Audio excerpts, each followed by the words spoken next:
نحمده ونصلي على رسوله الكريم اما بعد فاعوذ باللہ من الشیطان الرجیم بسم اللہ الرحمن الرحیم. صدر وقار، معزز جج صاحبان، انتہائی قابل تعظیم اساتذہ کرام اور میرے عزیز ساتھیوں، السلام علیکم. ابتدا ہے رب جلیل کے بابرکت نام سے جس کے قبضہ قدرت میں ہم سب کی جان ہے، جو ہم سب کے دلوں کا حال بخوبی جاننے والا ہے. جناب صدر، علم و حکمت کی روشنیاں بکھیرنے والے اس محفل میں آج مجھے اس موضوع پر لب کشائی کا موقع ملا ہے، وہ ہے آؤ بدلے پاکستان.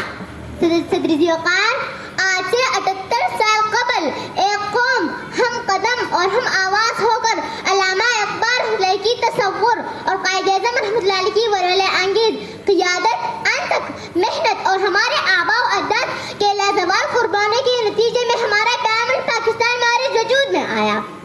ملی نہیں ہے ہمیں عرض فاق تحفے میں، ملی نہیں ہے ہمیں عرض فاق تحفے میں، جو لاکھ دیپ بجھے تھے چراغ جلا.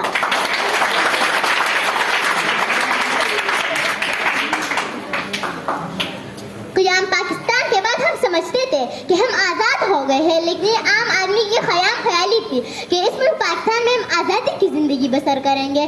لیکن معذرت کے ساتھ کہنا پڑ رہا ہے کہ ہم آزاد ہو کر بھی غلام ہیں. ابھی تک پاؤں سے چمٹی ہے زنجیریں غلامی کی، ابھی تک پاؤں سے چمٹی ہے زنجیریں غلامی کی. دن آ جاتا ہے آزادی کا، آزادی نہیں آتی.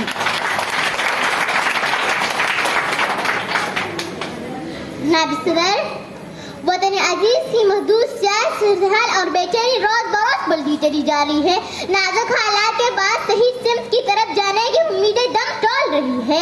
آئے روز بگڑتی سیاسی فضا نے ملکی صورتحال کو گیر رکھا ہے. تشدد، لاقانونیت اور کرپشن ملکی معیشت کو تباہ کر رہی ہے. جناب صدر، یہاں غریب کی عدالت کرنے والا کوئی نہیں. یہاں ایک طرف گھرانے کے کتوں اور گوڑوں کے لیے مربع بیچ کی خوراک سے منگوائی جاتی ہے تو دوسری طرف غریب دو وقت کی روٹی کے لیے ترستا ہے. غریب بھوک اور پیاس کی وجہ سے خود اور بچوں کو خودکشی کرتا ہے. یہاں تعلیم کا دھرم معیار ہے. امیر کے بچے بے نمول تعلیم حاصل کرتے ہیں اور غریب کے بچوں کے لیے اعلیٰ تعلیم کا ذریعہ بنیادی تعلیم کی سہولت بھی میسر نہیں. حکمران اور اشرافیہ کا علاج بیرون مہنگے ترین ہسپتالوں میں ہوتا ہے اور غریب سرکاری ہسپتالوں کے چکر لگاتے اس کے دہلیز پر ایریا رگڑ کر زندگی کی بات ہار دیتا ہے. چلتے ہیں دبے پاؤں کوئی جاگ نہ جائے، چلتے ہیں دبے پاؤں کوئی جاگ نہ جائے. غلامی کے اسیروں کی خاص ادا ہے، ہوتی نہیں جو قوم حق بات پھینک جا، ہوتی نہیں جو قوم حق بات پھینک جا. اس قوم کا حاکم ہی بس ان کی سزا ہے.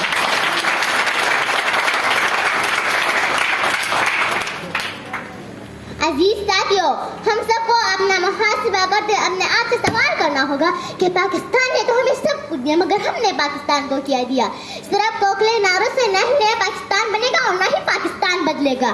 اللہ سے کرے دور تو تعلیم بھی فتنہ، املاک بھی اولاد بھی جاگیر بھی فتنہ، ناحق کے لیے اٹھتے چڑھتے بھیڑ بھی فتنہ، شمشیر کیا نہیں تکبیر بھی فتنہ.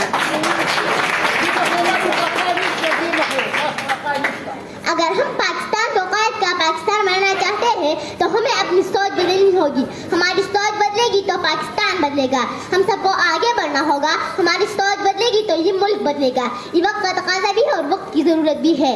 صدر وقار، میں اپنے تقریر کا اختتام علامہ اقبال کے اس شعر کے ساتھ کروں گی.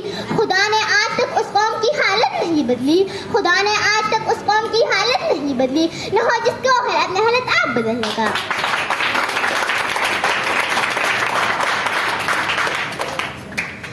قیمتی وقت اور توجہ کا بہت شکریہ.